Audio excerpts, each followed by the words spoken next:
Okay, so we're going to start the first semester final exam review, part 1. We're going to look at the first 20 questions. So if you're watching this video, that's what we're going to be doing. If you want to see the rest of the questions, there are 40. You're going to have to watch the next video, which I will do tomorrow. So for this one, these are just simple linear equations that you have to solve. What do you do for number 1? Add 30. You add 30. So when you add 30 to both sides, what do you get for the value of y? 8. Yeah. Add 30, you get y equals 8. What's a way to check this? Let's see if we got it right. Plug in 8 for y. Plug in 8 for the value of y. 8 minus 30 is negative 22. Okay. What about the next one? You add 12 on both sides. We're going to add 12 to both sides. And when I add 12 to both sides, what am I going to get for the value of b? 7. 7. Okay? And then, what do I do for number 3? Add. Yeah, so you add the opposite. So I'm going to subtract 15 on both sides. Make sure that when you're taking this final, that you are very careful not making silly mistakes, okay? So you got y equals what? Negative 23. Perfect. Okay, if you're an Algebra 1 student watching this, you're on the wrong video, by the way. 1A. Okay, thanks for that. Anyway, so what do we do here? You divide. Divide by negative 4. Divide by negative 4. We get h equals 10. 7. not 10, negative 7. Okay, we will not be allowed to use a calculator, so make sure you can do these. Okay, and number 5, what do you do for number 5 first? Add 9. Add 9. Yeah, so we add 9 and we add 9. And what do we get when we add 9? We get 4n equals 40. So what's the value of n? 10. 10. Great. Do you have any questions? No. Yes. Question? Can I record this on my YouTube channel? I'm literally recording it right now. So no. All right, number 6. Where do we start with number 6? You subtract 6x. Okay. 9x. We can subtract 6x from 9x. And what do we get? We get 3x. 3x. Plus 8. Yeah, so we have 3x plus 8 equals negative 1. Then what do we do from here? Subtract 8. Subtract 8. Great. Subtract 8, and you get 3x equals negative 9. Divide by 3, and you get x equals... Negative 3. Wait, how'd you get 3x? Oh, did you subtract? Okay. Well, I subtracted 6x from 9x. I see what you did there. Thank you. Yep. All right. Questions on that one? No. Okay, let me clear the board. Wait, no, don't clear it. I'm not done. Okay.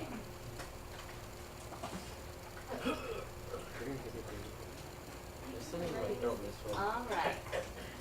Let me erase this. I should have watched this tonight. So, for number 7, what do we do? You're gonna subtract 8 you make you, and then you're gonna just have you, and then. No, we subtract Because 8. then you're going to have 17 plus 15. That's no solution. Sorry. What? Yep, that's no solution. If you subtract 8u from both sides, don't you just end up with 17 equals 15? Yeah. Is that true? No. No. If it's untrue, then you get no solution. Anytime you get an untrue mathematical statement, it's no solution. Questions on that? All right. Number 8. What do we do for number 8? No. No, you minus 7 because it's bracket, so it makes it positive. No, I'm wrong. 2 problems. Split it up. This one.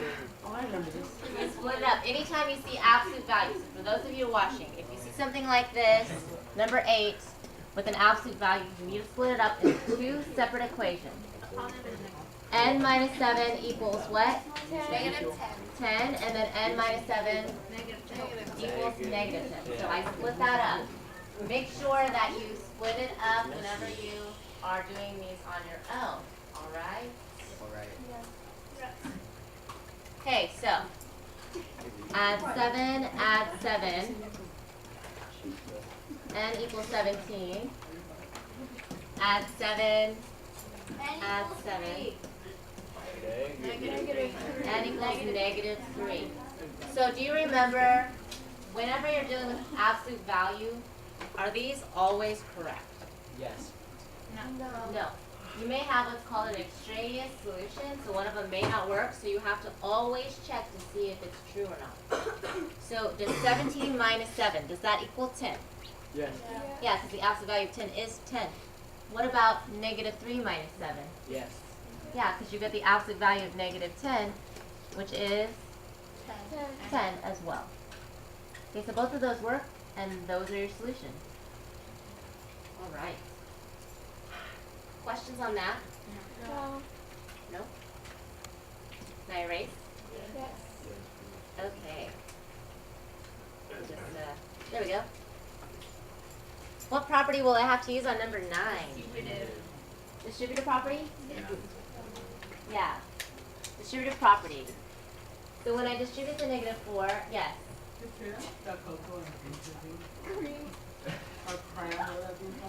Yes. Yes, it is. Okay, so you're distributing that negative 4. You get negative 12 and minus what? 8. Minus 8 equals 28, right? Now what do I do from here? Add 8. Yeah, add 8. Yes. So negative 12 n equals 36. N equals So it'll be negative 3n. negative n equals negative 3. Silly. Okay, this says describe the solutions of n plus 7 is greater than 15. What does that mean? Well, how do I solve it?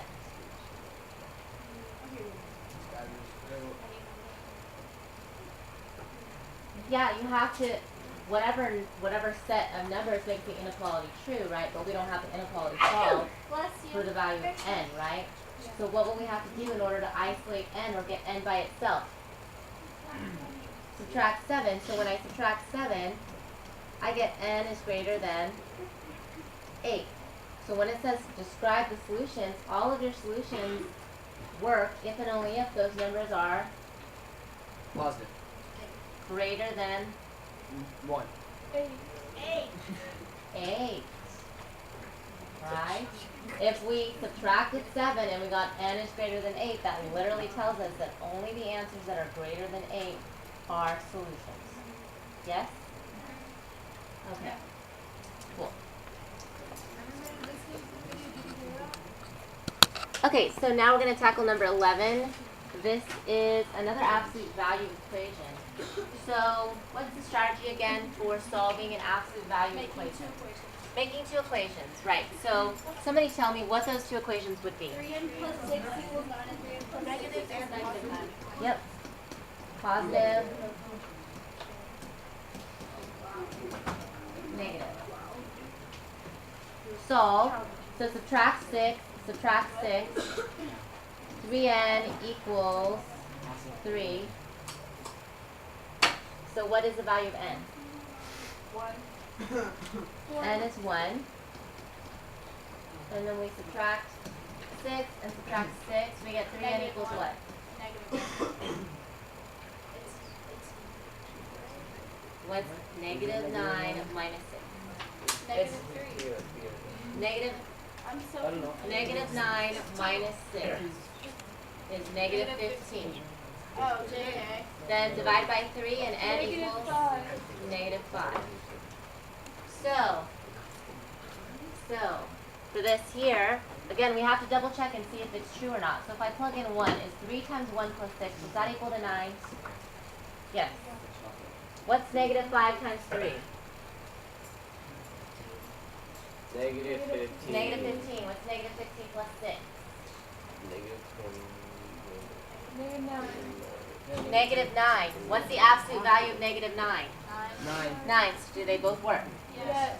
Yes. Okay, so they both work, so they're both solutions of that linear equation. Do you have any questions? No questions? All right, let me erase this. Guys.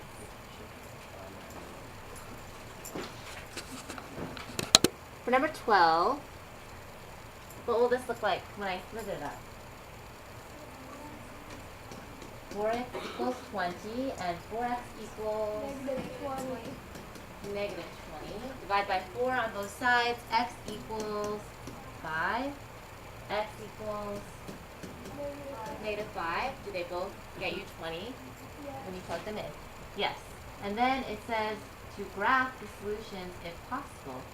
So I'm just going to start with negative 5, negative 4, negative 3, negative 2, negative 1, 0, 1, 2, 3, 4, 5. And when it says to graph these, since there's not an inequality, just simply make dots. A dot there, and a dot there. Questions on that? All right.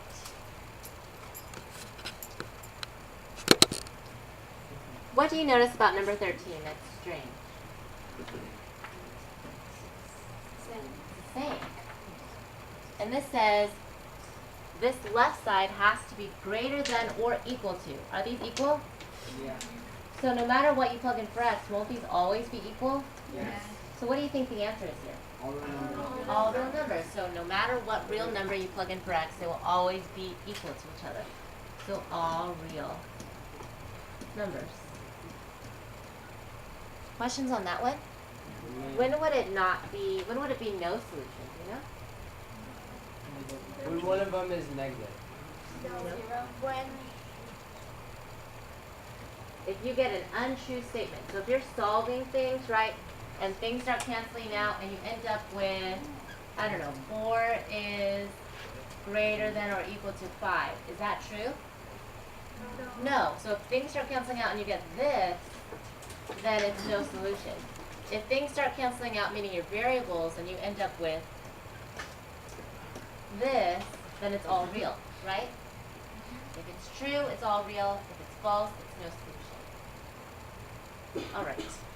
Number 14 says, to wrestle in the heavyweight class, an athlete must weigh at least 220 pounds, but less than 285 pounds. Write a compound inequality that represents the weight requirement for this wrestling division. So what would that look like? 220 is less than 2. So 220. Remember, we always go this way. It's less than or what? Equal to. Nope. What am I missing? You're close. You're missing something in the middle. The variable. Less than or equal to x, right? So you, as a person, what you need to weigh greater than or equal to 220 pounds, right? But you also need to weigh less than what? 285. So you have to have an x in between. Otherwise, what you're telling me is this,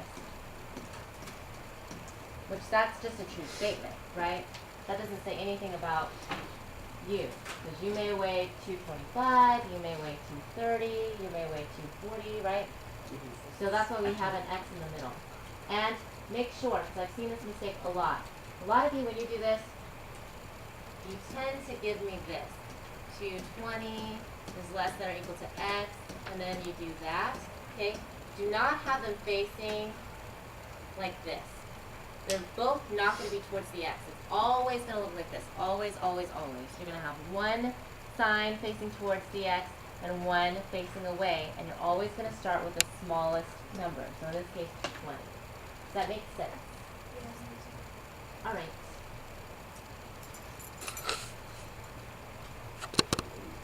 What do I do for number 15? Subtract 8. Subtract 8.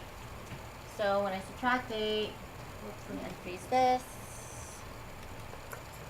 When I subtract 8, I get n is greater than what? 7. right? Is that going to be open or closed? Open. Open. Why is it open? Because It's not equal to. Yeah, does it have a line under it? It's not equal to, right, exactly. So 7, 8, 9, 10, etc. So it's going to be open, circle, and it's going to be going this way. Remember, Aiden told us the first time, just, draw a little arrow, follow the arrow. So you draw a little arrow here, just follow the arrow, right? Okay, what do we need to remember about 16 when we divide by negative 9? Yeah, the inequality flips. It only flips whenever you're dividing or multiplying by negative. So since I'm dividing by negative 9, then this will flip around and it will be z is less than what? Negative 5. Right. So, just plot a few points. Let's do 0, 1, 2, 3, 4, 5, negative 1, negative 2, negative 3, negative 4, negative 5, negative 6. Will that be open or closed? Open, so draw your open circle, follow the arrow. So I'm just going to draw a little arrow here. I'm going to go that way. This will go that way as well. Do you have any questions about that? All right. Okay. All right, so we're going to pick up with these last two for part 1, and then we'll do part 2 tomorrow. So be on the lookout for that. So for number 17, what do? Distribute. So I distribute the 4 to the n and the 5, and I get 4n plus what? 20. So 4n plus 20 is less than 28. And then I do what? Subtract 20. Subtract 20 and subtract 20, and I get 4n is less than 8. So n is less than 2. So, sorry about that interruption. We're going to divide by 4 on both sides. And we get n is less than what? 2. So, just plot a few points. 0, 1, 2, 3, negative 1, negative 2, negative 3. Will that be open or closed? Open. Open and follow the arrow. Right? Right. Okay. Anyway, number 18. So what do we do for number 18? You add 7 to both sides, right? So add 7, add 7, add 7. What do I end up on my leftmost side? 4. 4 is less than x is less than 7. Is this an and or an or? It's an and. How do you know it's an and? Because they're both together. Because it's together, right? It's together. There's literally no or in it. If you had an or, then it would be an or. But I don't see an or here, do I?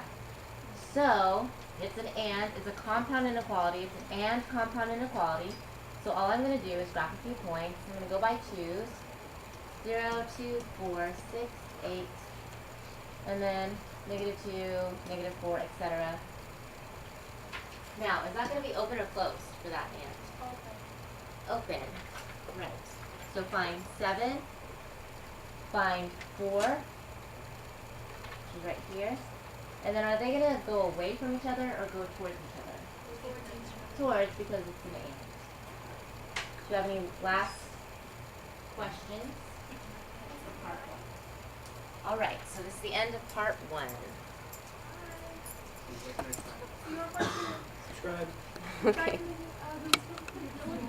All right. Don't check out my Instagram.